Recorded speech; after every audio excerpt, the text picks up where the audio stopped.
Y le invito entonces en la misma epístola, primera epístola del apóstol Juan, epístola que no tiene destinatario, porque es una epístola universal, no tiene destinatario, es una epístola universal. A seguir la lectura en primera de Juan, capítulo 1, versos 1 al 4.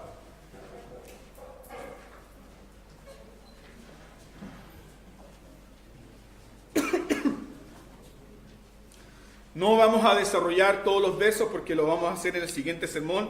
Básicamente este es el texto en el cual vamos a comenzar esta serie y hablar a grandes rasgos de la epístola. Pero principalmente vamos a comenzar aquí en 1 de Juan capítulo 1, verso 1 al 4. Iglesia amada del Señor, esta es la palabra de Cristo para tu vida. Lo que era desde el principio, lo que hemos oído, lo que hemos visto con nuestros ojos, lo que hemos contemplado y palparon nuestras manos tocante al verbo de vida, porque la vida fue manifestada y la hemos visto y testificamos y os anunciamos la vida eterna, la cual estaba con el Padre y se nos manifestó. Lo que hemos visto y oído, eso os anunciamos, para que también vosotros tengáis comunión con nosotros. Y nuestra comunión verdaderamente es con el Padre y con su Hijo Jesucristo. Estas cosas os escribimos para que vuestro gozo sea cumplido. Una epístola para tu gozo y tu seguridad. Amén. Demos gracias al Señor por su palabra. Padre, nos amas tanto que has dejado, Señor, esta epístola para darnos certeza, para darnos seguridad, para dar firmeza en nuestra fe, para que nuestro gozo sea cumplido. Padre, y cuando leemos esta introducción de Juan, también sabemos que aunque estos apóstoles vieron, tocaron y palparon al verbo de vida, también nosotros,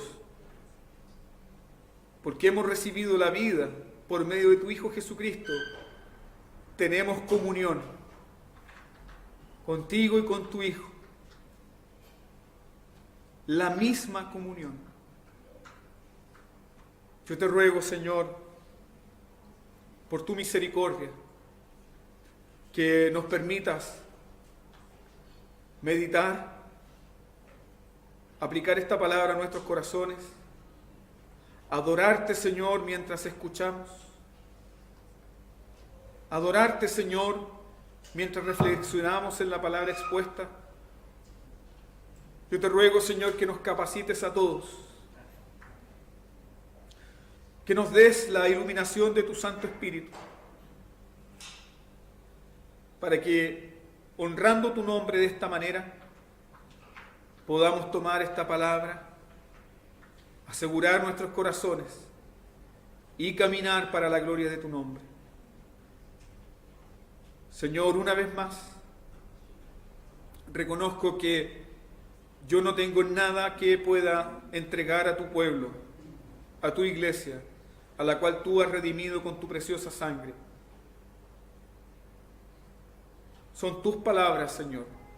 Son tus palabras las que son espíritu y vida. Por eso ruego, Señor, que me permitas que me permita, Señor, exponer tus palabras, que son espíritu y son vida, y que esta tu palabra produzca, Señor, conversión, santificación, seguridad, perseverancia, crecimiento en la fe, un profundo consuelo y un profundo anhelo y deseo por Cristo, una seguridad grande y gozosa en que tú eres nuestro Dios y nosotros tu pueblo, confianza, comunión, intimidad, porque tú eres nuestro Padre, nosotros tus hijos. Bendice, Señor, este tiempo de exposición de tu palabra. Que tu Santo Espíritu, Señor, nos guíe, nos dirija, incline nuestras mentes y nuestros corazones a tu amado Hijo Jesús, para conocerle más y amarle más. En el nombre santo de tu amado Hijo oramos. Amén. El mensaje que acabamos de leer y que concluye en esta primera parte de la introducción de esta carta de Juan, cuando Juan nos dice: estas cosas os escribimos para que vuestro gozo sea cumplido, es el mensaje del pastor Juan. Si hay algo que es evidente en la vida de Juan, es su corazón pastoral. Y la preocupación pastoral de Juan principalmente es que la iglesia crezca en gozo y crezca en seguridad. Tenga un gozo creciente y una firme seguridad en lo que Dios ha hecho en su pueblo. Este mensaje de Juan no es a una iglesia en particular. No está destinado a una iglesia en particular, sino que es un mensaje destinado, como dice 1 Juan capítulo 5, versículo 19, es un mensaje destinado para todos los que saben, según 1 Juan 5, 19. ¿Quiénes son los que saben? ¿Y qué cosas saben? Según 1 Juan capítulo 5, versículo 19, es un mensaje destinado para los que saben que son de Dios.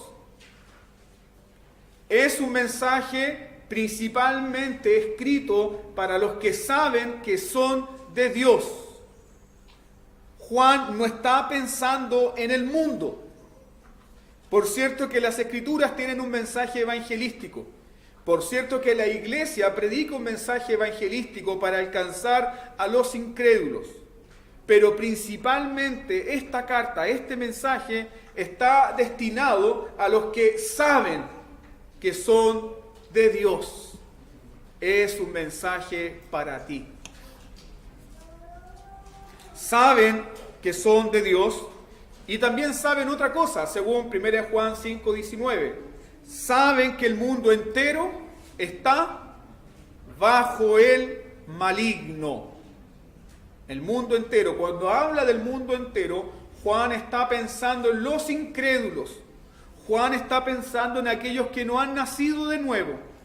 Juan está pensando en aquellas personas que están lejos de Dios, muertos en delitos y en pecados. Para Juan, esas personas están bajo el maligno.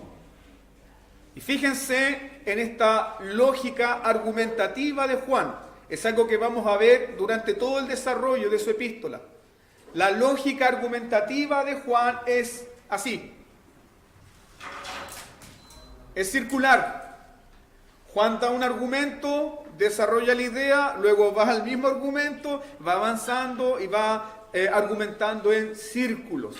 Mientras que la lógica argumentativa del apóstol Pablo, si usted quiere hacer este ejemplo, es lineal, progresiva.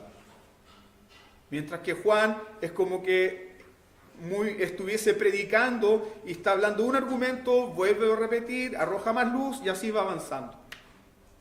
Para Juan, aquellos que están bajo el maligno, categóricamente son aquellas personas que no tienen vida. ¿Por qué? Porque Juan nos dice que el que tiene al Hijo, tiene la vida. El que tiene al Hijo, tiene la vida. Cualquier persona en este mundo sin Cristo, como diría Martin Lloyd-Jones, cualquier persona en este mundo sin Cristo solamente existe. Existe, pero no tiene vida. Existe solamente. Y qué triste es esta existencia. Comer, estudiar, vivir, trabajar, desarrollarse, tener hijos y no tener vida. ¿Qué tienes tú? No una mera existencia. Si estás en Cristo, si conoces a Dios, tienes vida.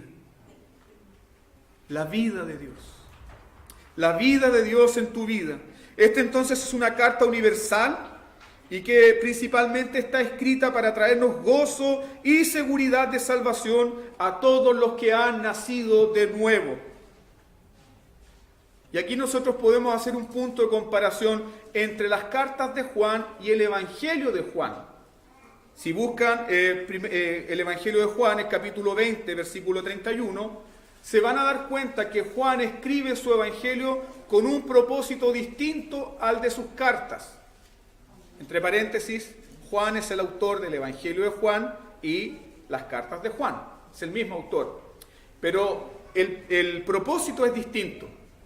Porque el Evangelio de Juan está escrito fundamentalmente para que los incrédulos puedan creer que Jesús es el Cristo. Según Juan capítulo 20, versículo 31, Juan escribe para que los incrédulos puedan creer que Jesús es el Cristo. Y que creyendo en Jesús, creyendo que Jesús es el Cristo, tengan vida en su nombre. Tengan vida en su nombre. Podríamos decir que el Evangelio de Juan trata acerca de los fundamentos de la vida cristiana o los fundamentos de la fe. Pero esta epístola trata acerca de la seguridad y el gozo de la vida cristiana. Es una epístola para que los que tienen vida en Cristo puedan desarrollar más ¿qué? Más gozo, más seguridad. Déjeme ilustrar esto de la siguiente manera. Si tú quieres tener más gozo y más seguridad, ¿ese gozo y seguridad vendrá por tomar un pancito de vida todas las mañanas? Eso es como un candy. Tu gozo y tu seguridad crecerá y aumentará conforme a tu entendimiento y conocimiento del Dios que te ha salvado, de la gran obra que Dios ha hecho en tu vida. Por lo tanto, el cristiano está llamado a profundizar, a crecer en la gracia, a conocer al Dios que le salvó. Muchos cristianos, sinceros cristianos, creen que el gozo y la seguridad de la salvación viene por recitar algunos versículos favoritos. Me siento triste, cito Salmo 23. Me siento débil, cito Filipenses 4:13. Todo lo puedo en Cristo que me fortalece. Me siento desamparado, pienso en algunas porciones de las Escrituras. Muchos cristianos sinceros que aman al Señor hacen eso, pero no están creciendo en una gran seguridad, porque no están profundizando. Muchos cristianos sinceros también creen que el gozo y la seguridad vendrá por cantar los himnos favoritos o sus alabanzas favoritas. Pero el gozo y la seguridad viene por creer, por entender, por comprender profundamente lo que Dios ha hecho en tu vida. Otros creen que su gozo y su seguridad de salvación aumentará porque están en la denominación correcta. No. Tu gozo, tu seguridad de salvación viene por este conocimiento profundo de Cristo, de lo que Dios ha hecho en Cristo por tu vida. Fíjese cómo Juan nos entrega, nos enseña que el gozo y seguridad de nuestra salvación viene por someter nuestro corazón. Es algo que muchos no queremos hacer. Juan nos dice que el gozo y la seguridad de tu salvación vendrá por someter tu corazón a prueba. No es por tomar algunos textos separados y decir, sí, lo creo, amén, tengo gozo. No, viene por someter tu corazón a prueba. ¿Y cuál es la prueba que el apóstol Juan presenta en su epístola? Vayan por favor al capítulo 2, versículo 3. Primera de Juan, capítulo 2, versículo 3. Constantemente, a lo largo de toda la epístola, Juan va a repetir esta gran afirmación. Sabemos. ¿Sabemos qué? Primera de Juan, capítulo 2, versículo 3. Sabemos que le conocemos si guardamos sus mandamientos. ¿Quiero tener seguridad de mi salvación? Sí. ¿Quiero crecer en gozo? Sí. ¿Qué debes hacer según Juan? Juan dice, debes tener certeza de que guardas sus mandamientos. Ahora mira el versículo 5, capítulo 2. Sabemos que estamos en Él si escuchamos sermones. Sabemos que estamos en Él si estoy siguiendo una serie en Spotify o en YouTube. Sabemos que estamos en Él si estoy leyendo los libros de mi autor favorito. No. Juan es muy simple y es muy categórico. Sabemos que estamos en Él si guardamos su palabra. Sabemos que cuando Él se manifieste, capítulo 3, versículo 2, sabemos que cuando Él se manifieste seremos semejantes a Él. ¿Quieres crecer en gozo, en alegría, en seguridad? Debes tener esta certeza de que cuando Él se manifieste, nosotros seremos semejantes a Él. Es decir, esperamos nuestra glorificación. Y nuestro deseo más profundo es ser semejantes a Cristo. ¿Puedo tener gozo? ¿Puedo tener seguridad? Si en mi corazón tengo este anhelo, este deseo. ¿Qué más nos dice Juan? Mismo capítulo 3, versículo 14. Sabemos que hemos pasado de muerte a vida. ¿Por qué? Porque nos congregamos todos los domingos. Sabemos que hemos pasado de muerte a vida porque, hermanos, mire, yo me he visto como un cristiano. Juan es categórico. No da espacio acá para la especulación. Juan nos dice en el versículo 14, capítulo 3, sabemos que hemos pasado de muerte a vida. ¿Por qué? Porque amamos a los hermanos. ¿Se están dando cuenta los argumentos que presenta Juan para que tengamos gozo y seguridad de nuestra salvación? ¿Quiere estar seguro de su salvación? Todos queremos tener seguridad. Pero esa seguridad no vendrá por recitar simplemente Romanos capítulo 8, versículo 28 en adelante. Esa seguridad no vendrá simplemente por recitar Juan capítulo 3, versículo 16. Esa seguridad vendrá por un profundo examen a mi vida. Y si no doy el ancho, y si repruebo este examen, ¿qué nos dice Juan? Arrepiéntete. Busca a Cristo. Desecha una falsa seguridad.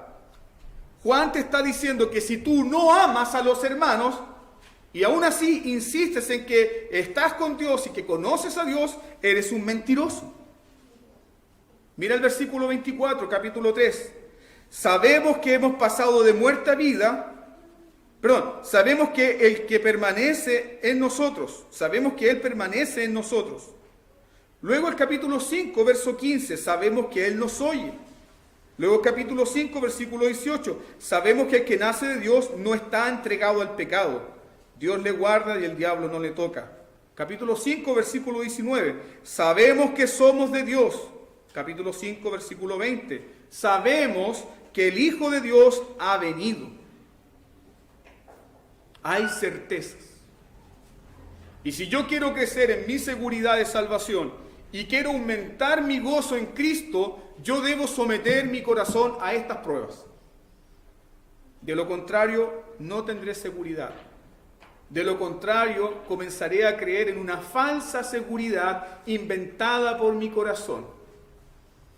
Y ahí la palabra de Dios nos llama a nosotros al arrepentimiento y al autoexamen. ¿Hay forma de eludir esto? Si queremos ser cristianos sinceros y honestos, podemos hacer unas fintas, podemos hacer unas maniobras, unas maromas e ignorar estas cosas. Juan dice, ¿quieres seguridad de tu salvación? Fíjate si estás amando a tus hermanos. Chuta.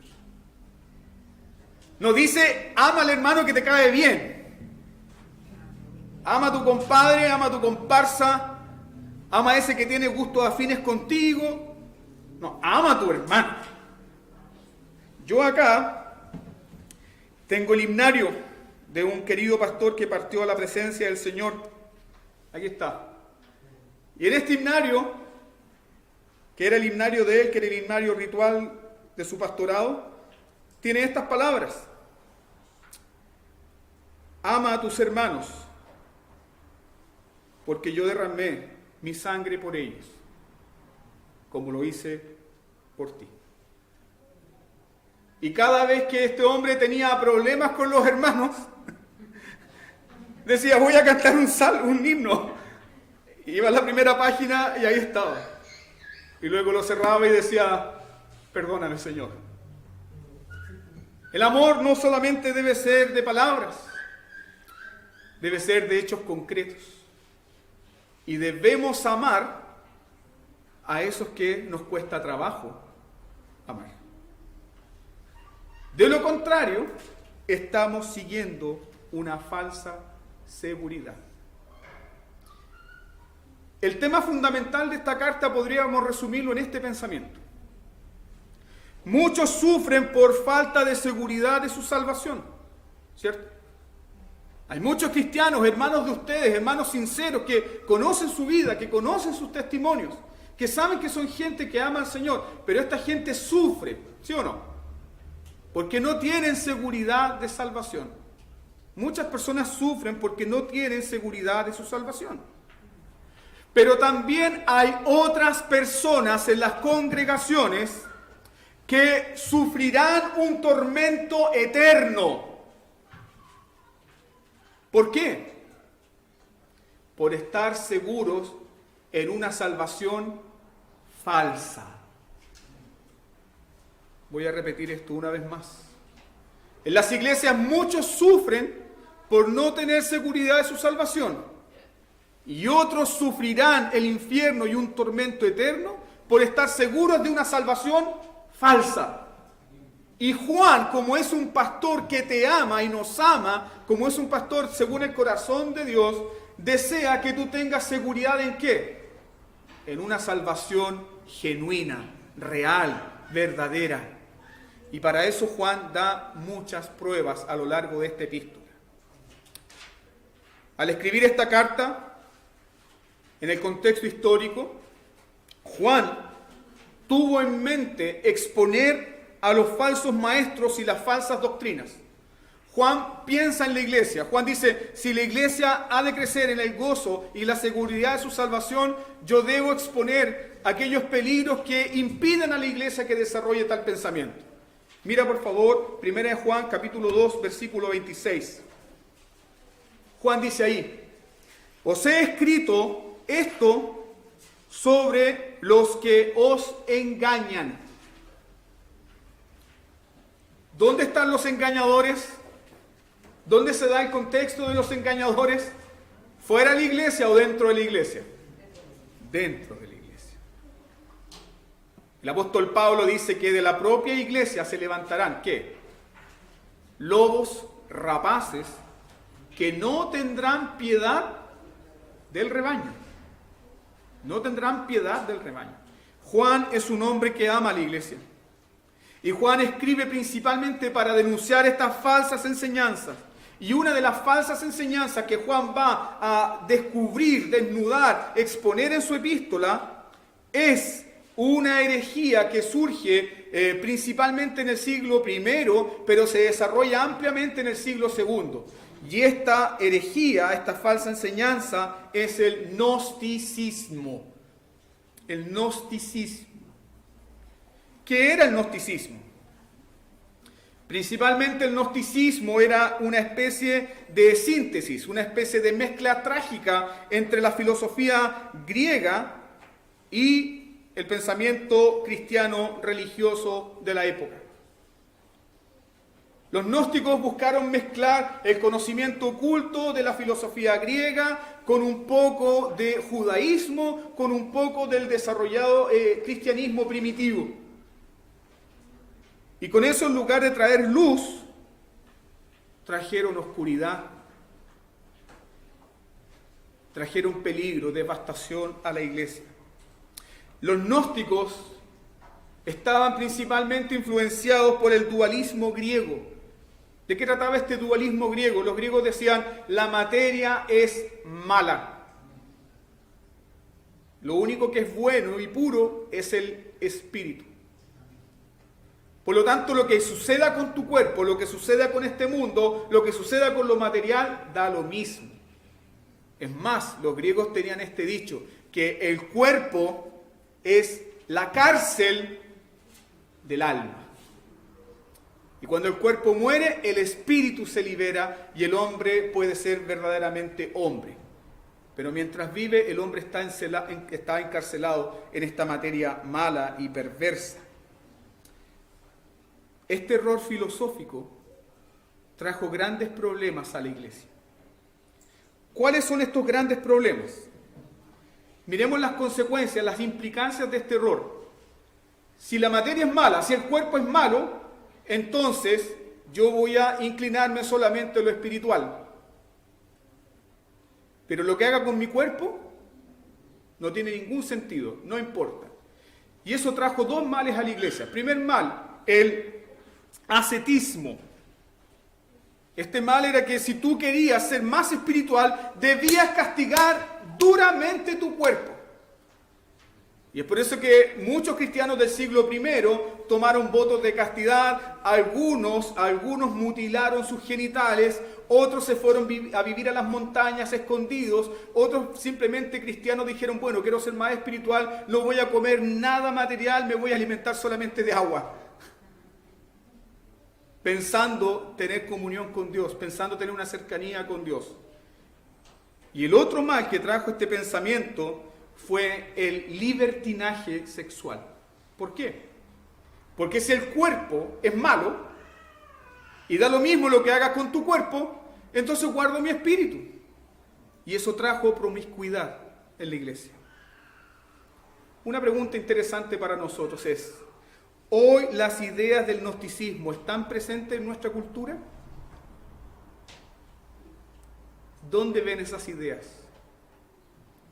¿Dónde podemos ver las ideas del gnosticismo presentes en nuestra cultura? Déjeme dar algunos ejemplos. Principalmente vemos las ideas del gnosticismo en nuestra cultura cuando los hombres y las mujeres sostienen, afirman, creen que han nacido en un cuerpo diferente. ¿Han escuchado eso, no?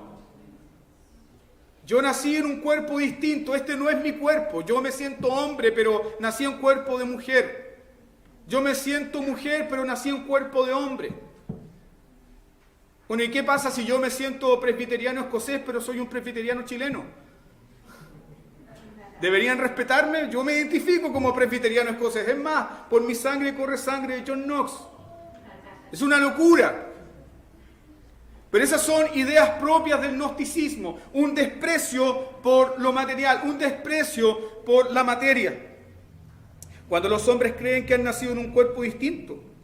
Cuando los hombres y mujeres se declaran, por ejemplo, sin sexo. No, yo no me identifico como alguien con sexo. Yo me identifico como alguien de género fluido. ¿Qué es eso de género fluido? Que un día puede ser hombre, menos hombre, más hombre, mujer. Válgame Dios, ¿qué cosa? No se sabe qué. Pero esas son propias ideas del gnosticismo. Cuando las personas también dicen, no, yo no soy binario. No soy ni hombre ni mujer. No tengo sexo. no tengo género. Esas son ideas del gnosticismo que están en nuestra cultura hoy. Y créanme ustedes, queridos hermanos, que para vergüenza de la iglesia son cosas que también han penetrado en las congregaciones fuertemente. Y los cristianos, como no tienen conocimiento de la doctrina, de la palabra de Dios, abrazan estas cosas, tomándolas como modernidad. Déjenme compartir con ustedes un fragmento del Evangelio gnóstico de Adán. Ojo con esto. El Evangelio gnóstico de Adán. Los gnósticos también tenían este tipo de conocimiento secreto, oculto, que era solamente compartido con los más avesados, con los más intelectuales, o los que habían profundizado más en este conocimiento místico. Y ellos tenían distintos evangelios. Estaba el Evangelio de Pedro, estaba el Evangelio de Tomás, estaba el Evangelio de Adán. Y la iglesia no reconoció estos escritos como escritos canónicos inspirados por el Espíritu Santo, básicamente porque iban en contra de todas las enseñanzas de las Escrituras. Escuchen el fragmento del Evangelio de Adán. Dice así: soy andrógino. ¿Qué es eso? Soy andrógino. Soy tanto madre como padre, puesto que copulo conmigo misma y con aquellos que me aman. Y es a través de mí que todos permanecen firmes. Yo soy el vientre que da forma para que todos, al dar origen a la luz que brilla en esplendor.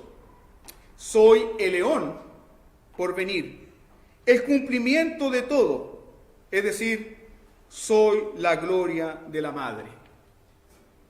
Y ahí está hablando acerca de la existencia de Dios. ¿Cómo presentan a Dios? Dios. Esto es terrible, hermanos. Pero esto es de lo que está hoy en día dentro de muchas iglesias. Como ven, no hay nada nuevo bajo el sol. No hay nada nuevo bajo el sol porque las ideas antiguas del gnosticismo están más vivas y más presentes que nunca en las iglesias. Principalmente hay gnosticismo en las iglesias cuando se cree en una salvación que es solo para el alma, pero no para el cuerpo. Principalmente hay ideas del gnosticismo en los púlpitos cuando se cree que Dios está interesado solamente en tu alma, en tu espíritu, pero no en tu cuerpo, y con tu cuerpo tú puedes hacer lo que tú quieras, porque a Dios no le interesa tu cuerpo. Pero ¿qué nos enseña el bendito Evangelio? ¿Qué es tu cuerpo?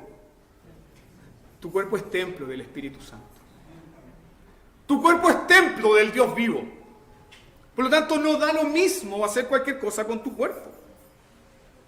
Las ideas del gnosticismo están presentes en las iglesias cuando la doctrina, por ejemplo, no tiene ninguna relación, no tiene ninguna vinculación con la vida práctica.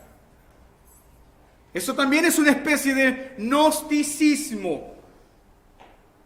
¿Cuándo qué? Cuando hay conocimiento, hay información, pero ese conocimiento, esa información no tiene relación con tu vida práctica, es solamente un conocimiento muerto. Esa es una especie también de gnosticismo. Déjeme decir esto.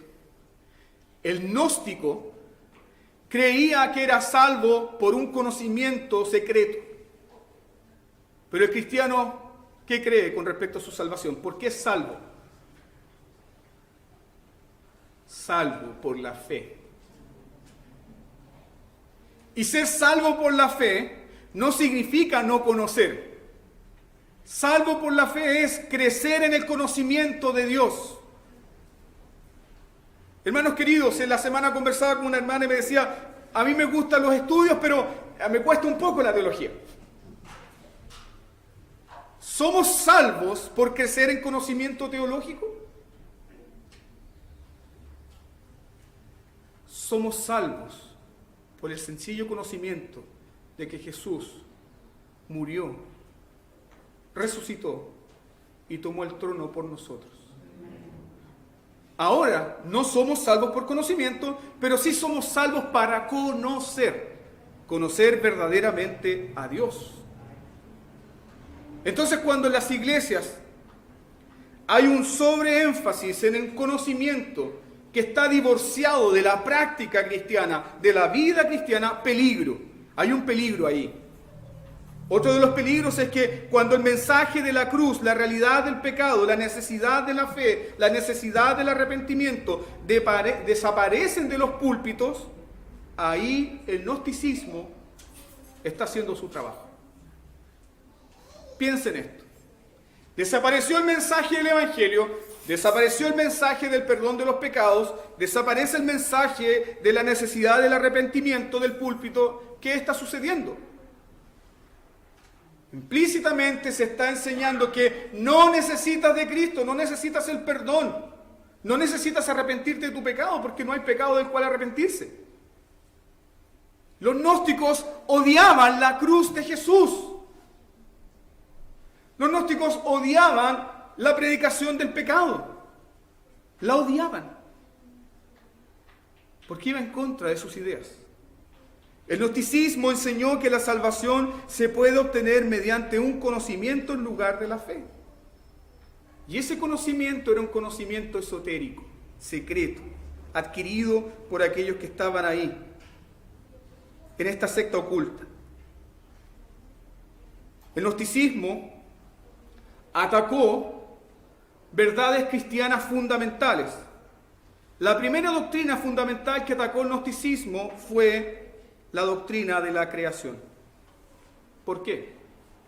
Porque enseñaron que la materia era mala. Mas ¿qué nos dice las Escrituras? Génesis capítulo 1, versículo 31. Y vio Dios que era bueno, y era bueno en gran manera. Hermanos, no hay pecado en la creación. El pecado es tuyo y mío. No hay nada malo en la creación. Según el entendimiento de Usa, ¿recuerdan el sermón cuando sujeta el arca? Él pensó que había más pecado en el suelo que en sus manos. Pero el pecado no estaba en el suelo ni en el barro. El pecado estaba en el corazón de ese hombre. Básicamente porque la creación todavía está sujeta a la ley de Dios. Pero tu corazón no. Se rebela contra la ley. Los gnósticos atacaron la doctrina de la creación. Y la segunda verdad que atacaron fue la doctrina de la encarnación. Atacaron profundamente la doctrina de la encarnación. ¿Por qué? Porque ellos no podían creer que Jesucristo, el Hijo de Dios, había venido en carne. ¿Por qué? Porque eso es blasfemia. Porque eso iba en contra de todas sus enseñanzas. Para los gnósticos era imposible que Dios hubiera asumido un cuerpo físico y material. Pero una vez más la Biblia responde. Si la materia hubiese sido mala, Dios nunca se hubiese manifestado en carne. ¿Qué nos dice Pablo en 1 Timoteo capítulo 3, versículo 16? Grande es el misterio. Me encanta esto. Grande es el misterio de la piedad. ¿Cuál es el misterio? Dios fue manifestado en carne. Grande es el misterio de la piedad. Pablo está diciendo, no lo puedo creer, esto es impresionante, pero Dios caminó con nosotros. Dios caminó con nosotros. Dios se manifestó en carne. La encarnación, ¿qué hizo por el pueblo del pacto? La encarnación trae al Dios trascendente a nuestra humanidad. El cristianismo enseña claramente que la materia no está en oposición a Dios. Déjeme desarrollar esto. La materia no está en oposición a Dios. ¿Por qué la materia no está en oposición a Dios? Porque Dios escogió carne y sangre para revelarnos a su Hijo. Dios escogió carne y sangre para revelarnos a su Hijo. y a través de carne y sangre, Dios nos salva a través de la cruz y a través de la tumba vacía y a través de un trono donde está sentado ¿quién? Un representante de la raza humana. Hoy en el día, en el trono glorioso de Dios, hay uno que tiene tu misma naturaleza. En el trono de Dios hoy en día hay alguien que sabe lo que es sentirse cansado. Es alguien que sabe lo que es padecer hambre. Es alguien que sabe lo que significa padecer persecución, menosprecio. Recuerden que Jesús nació en Belén, pero todo su desarrollo de vida humana fue en Nazaret. Y Nazaret, si queremos contextualizarlo, era el peor pueblo. El peor pueblo de Israel. Es tanto así que cuando los discípulos de Juan dicen, hemos encontrado el Mesías. ¿Y de dónde viene el Mesías? Viene de Nazaret. ¿De Nazaret puede salir algo bueno? Jesús fue humillado. Pero hoy en día está en gloria. Ahí está Jesucristo en su trono. Jesús, nuestro hombre en gloria. Jesús, nuestro hermano. Jesús, nuestro fiel Salvador, plenamente Dios, plenamente hombre. Totalmente Dios, totalmente hombre. Y déjame decir una cosa más. Y esto es algo que dice Thomas Goodwin, que el corazón de Cristo late por su pueblo, estando en su trono. Él tiene una naturaleza humana glorificada, que permanece para siempre.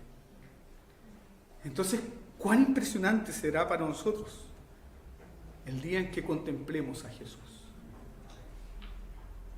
Hoy en día cantamos de Jesús, hablamos de Jesús, alabamos a Jesús, le adoramos, sentimos su comunión, su compañía por su Espíritu, pero un día le veremos. Porque Él mantiene esa naturaleza humana glorificada. Por lo tanto, nosotros también un día vamos a poder decir, y podemos decir hoy en día con Pedro, con Juan, lo que ellos palparon, lo que ellos vieron, nosotros también lo testificamos. No tenemos una fe distinta. Sin embargo, la doctrina de la encarnación más tarde fue negada por los docetas. Los docetas eran otra secta herética que enseñaban que Jesús simplemente apareció sin cuerpo. Ellos decían que Jesús era como una especie de holograma. Así como cuando se aparece Obi-Wan Kenobi, así como un holograma. ¿Se dan cuenta que no hay nada nuevo? Star Wars está lleno de gnosticismo. Para ellos, así que arrepiéntense. Para ellos, para los docetas, Jesús no vino en carne, Jesús no vino en sangre, Jesús era simplemente una aparición, era como una especie de holograma, sin carne, sin sangre, un ser puramente espiritual. Pero mira lo que dice Juan, anda por favor a Juan, 1 Juan capítulo 4, versículos 2 y 3, 1 Juan capítulo 2, versículo 3. Juan nos dice, y está hablando ahí en contra de los docetas, Juan nos dice, todo espíritu que confiesa que Jesucristo ha venido en carne es de Dios. Todo espíritu que confiesa que Jesucristo ha venido en carne es de Dios. Y todo espíritu que no confiesa que Jesucristo ha venido en carne no es de Dios. Y este es el espíritu del anticristo. O sea, queridos hermanos, no da lo mismo acá negar la naturaleza humana de Cristo. Tú niegas la naturaleza humana de Cristo, tú rebajas la naturaleza humana de Cristo y estás en el mismo lugar de los falsos profetas, de los falsos maestros y ¿de quién? Del anticristo. Así de categórico es Juan. Ahora, dentro de los docetas había un maestro que era como el cabecilla de esta secta herética. Y ese maestro era Cerinto. Cerinto fue contemporáneo del apóstol Juan. Y para Cerinto, Jesús era un hombre humano. Escuche bien esto. Cerinto enseñaba que Jesús fue un hombre humano que fue llenado del Espíritu en el bautismo, invadido por el Cristo eterno. Pero cuando ese hombre humano fue a la cruz, en la cruz fue abandonado por el Cristo eterno. Esa era la enseñanza de Cerinto. Él decía, sí, Jesús puede ser un hombre humano, pero en el bautismo fue absorbido o fue influenciado por el Cristo espiritual, y cuando fue a la cruz, el Cristo espiritual le abandonó. ¿Qué enseña el cristianismo? ¿Quién fue a la cruz? Jesucristo, el Hijo de Dios. Plenamente Dios, plenamente hombre. En la cruz pudo haber clamado, envíe una legión. Pero en la cruz clamó, Padre, perdona sus pecados. Para Cerinto, Jesús fue abandonado por el Cristo divino, quedando el hombre solo. Y Juan refuta esta enseñanza diabólica anticristiana en el capítulo 5, versículo 6. Mira lo que dice en el capítulo 5, versículo 6 Juan ahí. Juan dice, este es Jesucristo. Ojo con este verso. Este es Jesucristo, que vino mediante agua. ¿Qué está diciendo Juan? Jesucristo vino mediante agua. ¿Está hablando de qué? De su bautismo, ¿cierto? Vino mediante agua. Y agrega Juan, y sangre. Y sangre. Es decir, el mismo que estaba en la fila de los pecadores, el mismo que descendió a las aguas para ser bautizado por Juan el Bautista, ese mismo Jesús, ese mismo Cristo estaba colgado, desnudo, mayugado, derramando su sangre en la cruz del Calvario. El mismo. Eso está diciendo Juan. Vino por medio de agua y sangre. No mediante agua solamente, sino mediante agua y sangre. En el bautismo se identifica con los pecadores, públicamente. Él hace la fila con el adúltero, él hace la fila con el mentiroso, él hace la fila con el ladrón, él hace la fila con el desobediente a los padres, él hace la fila con el estafador. Ahí está Jesús. Él se identifica públicamente con los pecadores. Y como se ha identificado públicamente con los pecadores, se ha venido en agua y en sangre, ahora Él va a morir por los pecadores en la cruz del Calvario. Va a derramar su sangre. ¿Por qué? Porque Jesús es el Cordero de Dios que quita el pecado del mundo. Él es el Cordero de Dios. El derramamiento de sangre era necesario, pero los gnósticos aborrecían esto. Y fíjense que el pensamiento de los gnósticos también surge nuevamente o resurge nuevamente en el siglo XIX con los teólogos liberales. Los teólogos liberales decían que la teología de la cruz y la teología de la sangre era una teología de carnicería. Y muchos himnos de esa época fueron modificados, fueron mutilados, cuando se hablaba de la cruz o de la sangre de Jesús, porque están influenciados por el pensamiento liberal. Los teólogos liberales no creían en la expiación y la propiciación por nuestros pecados, a través del derramamiento de la sangre de Jesús. Para ellos Jesús simplemente es un hombre histórico, un buen ejemplo moral, pero no el Salvador. Eso también viene del gnosticismo. Entonces, mis queridos hermanos, esta enseñanza atacaba el corazón mismo del cristianismo, porque si Cristo no tomó naturaleza humana y no murió, entonces ¿qué no hay? Si Cristo no tiene naturaleza humana, si Cristo no murió, si Cristo no fue a la cruz, ¿qué no hay? No hay certeza del perdón de tus pecados. No hay certeza de la resurrección. No hay certeza de la justificación. Y es más, mis queridos hermanos, el bendito Espíritu Santo no tiene nada que aplicar al corazón del creyente. Nada. Porque no hay una obra consumada. Nos queda ¿qué cosa? Solamente del ejemplo de un hombre que hizo cosas buenas para Dios, y nosotros tendríamos que seguir su ejemplo para alcanzar la vida eterna. el cristianismo entonces sería una religión pagana. Porque básicamente eso es el paganismo, salvación por obras. Eso es paganismo, salvación por obras. Yo hago algo para que Dios me salve. Cristianismo es Dios obrando por nosotros. Esta enseñanza atacaba profundamente el corazón del cristianismo. Y esta terrible herejía, este es un punto teológico del Nuevo Testamento, pero esta terrible herejía es combatida por 8 libros del Nuevo Testamento. ¿Quién combatió aparte de Juan a los gnósticos? Pablo.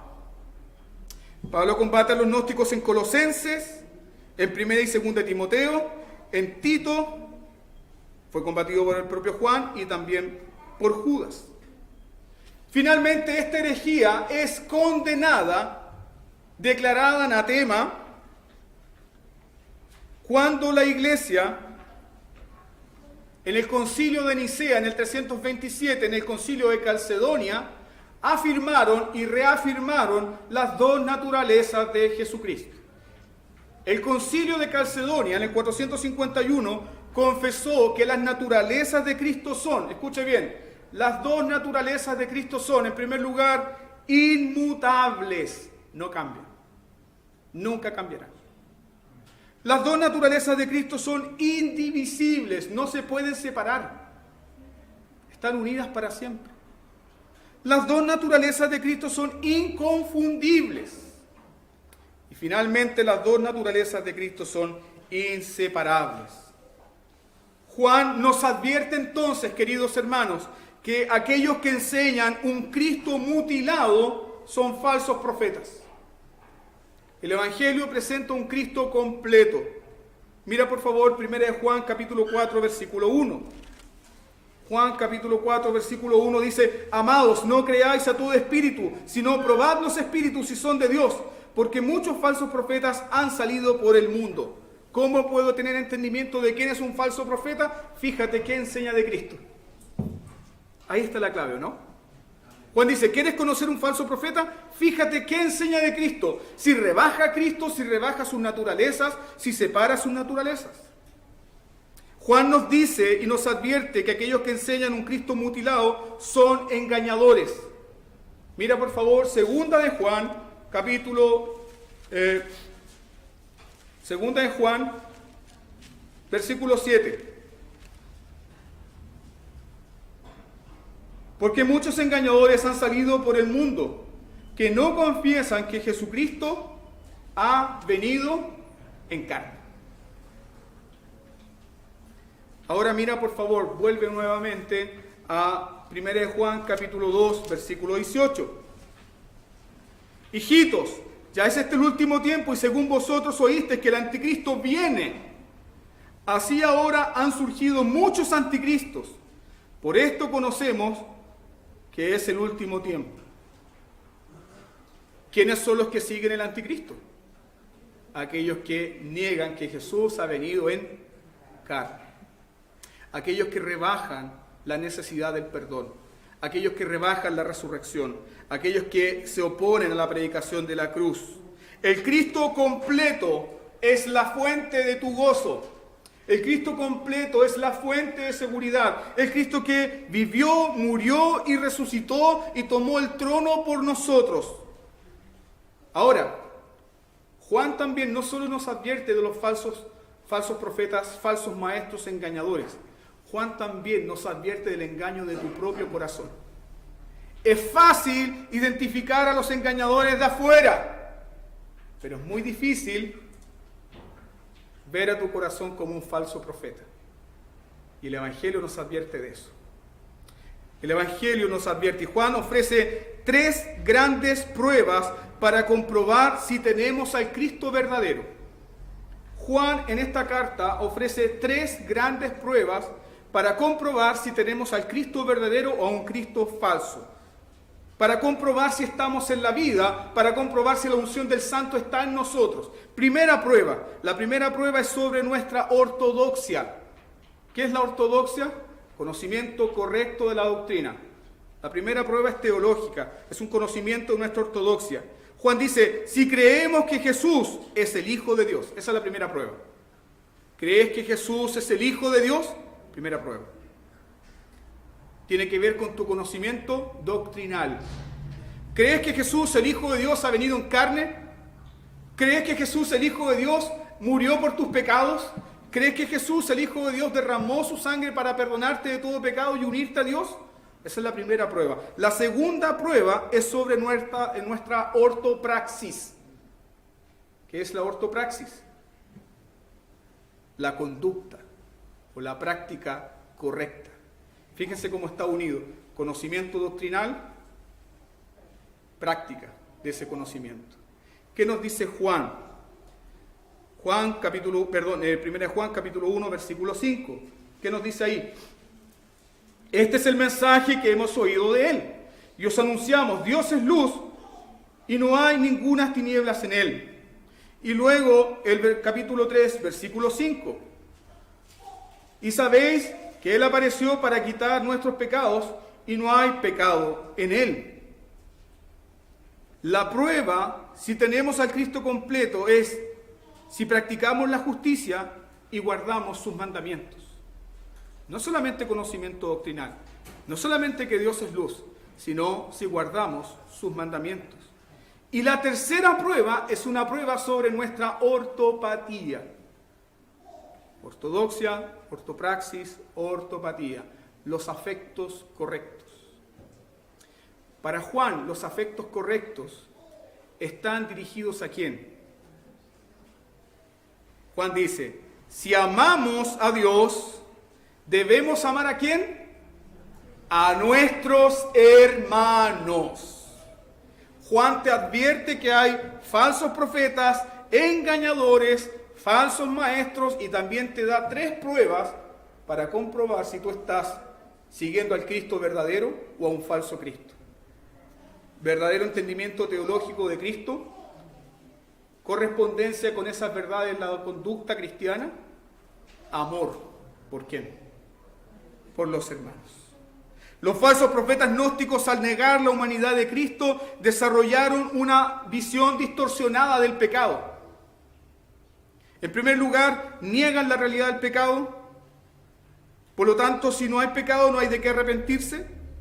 Ellos afirmaban que se podía tener comunión con Dios sin practicar la verdad. ¿Y qué Juan nos está diciendo? Si conoces la verdad, debes practicar la verdad.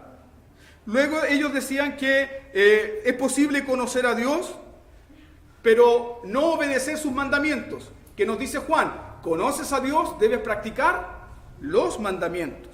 Los gnósticos decían amar a Dios, pero aborrecían a aquellos que eran menospreciables en su saber. ¿Qué nos dice Juan? Si amas a Dios y conoces a Dios, debes amar a tus hermanos. Puedo conocer mucha teología, puedo tener un entendimiento doctrinal muy desarrollado, pero si no amo a mi hermano, estoy siguiendo a un falso Cristo. Porque el amor por la doctrina va de la mano con el amor por nuestros hermanos. Entonces, amada iglesia, no puedes amar a solo aquellos que te caen bien. Punto 2. No puedes amar simplemente a esos que llenan tus expectativas. No puedes amar simplemente a esos que de alguna manera te ofrecen algo o te pueden dar algo. La vida cristiana es una vida de gracia. Eso significa que amamos sin esperar nada. ¿Lo oyó bien? Amamos sin esperar nada. Si amo a Dios, debes servir a tu hermano. Debo servir a mi hermano. Si amo a Dios, debo estimarlo. Si amo a Dios, debo ser próximo a mi hermano. Debo estar muy cercano a Él. No evitarlo. No menospreciarlo. No mirarlo en menos. Porque si eso está ocurriendo en mi vida, puede ser que esté siguiendo un falso Cristo gnóstico, donde hay separación entre la vida cristiana y la doctrina cristiana. Por eso esta carta es de gran importancia para nosotros. Los tiempos cambiaron, pero las herejías gnósticas son las mismas. Esta herejía, estas enseñanzas son profundamente diabólicas. Y debemos advertir como iglesia sobre estas enseñanzas. ¿Por qué? Porque van a reducir el Evangelio. Porque van a reducir la necesidad del arrepentimiento. Porque van a reducir la necesidad de la fe. Así como el gnosticismo atacó a la iglesia en el primer siglo, el liberalismo también ha atacado a la iglesia. Y el liberalismo pone su fe y su esperanza en el hombre. Mientras que el Evangelio descansa solo en Dios. El cristianismo representa la fe en Dios, el liberalismo representa la esperanza y la fe en el hombre. El liberalismo, escuche bien esto, no es sobrenatural, no cree en lo sobrenatural. El cristianismo es sobrenatural. ¿Por qué? Porque necesitamos nacer de lo alto. Porque si no nacemos de lo alto, si Dios no obra vida en nosotros, no podemos amarle, no podemos servirle. Ahora entiende usted por qué el mensaje de la regeneración ha desaparecido de los púlpitos. Hay gnosticismo ahí. Hay gnosticismo ahí. Necesitamos un cristianismo sobrenatural. La religión del liberalismo es social y descansa en el hombre y en lo que el hombre puede hacer. El cristianismo se gloría en Jesucristo, en su muerte, en su resurrección. Podríamos terminar esto diciendo que el cristianismo se puede resumir en la expresión de John Bunyan en su himno.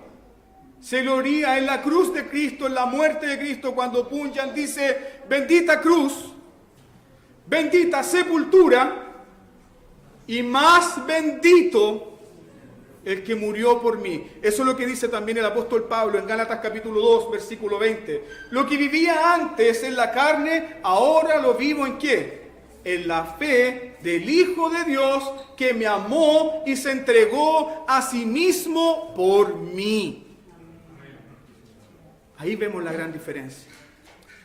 Pregunta para orar y prepararnos para la mesa. ¿Tienes un evangelio gnóstico o tienes el evangelio completo? ¿Estás siguiendo un falso Cristo o estás siguiendo el Cristo de las Escrituras? ¿Estás siguiendo un Cristo mutilado, del cual crees en su palabra, pero te rehusas a amar a tu hermano? ¿Estás siguiendo un Cristo mutilado, que crees en sus promesas de verdad, de gracia y amor, pero rehusas guardar sus mandamientos?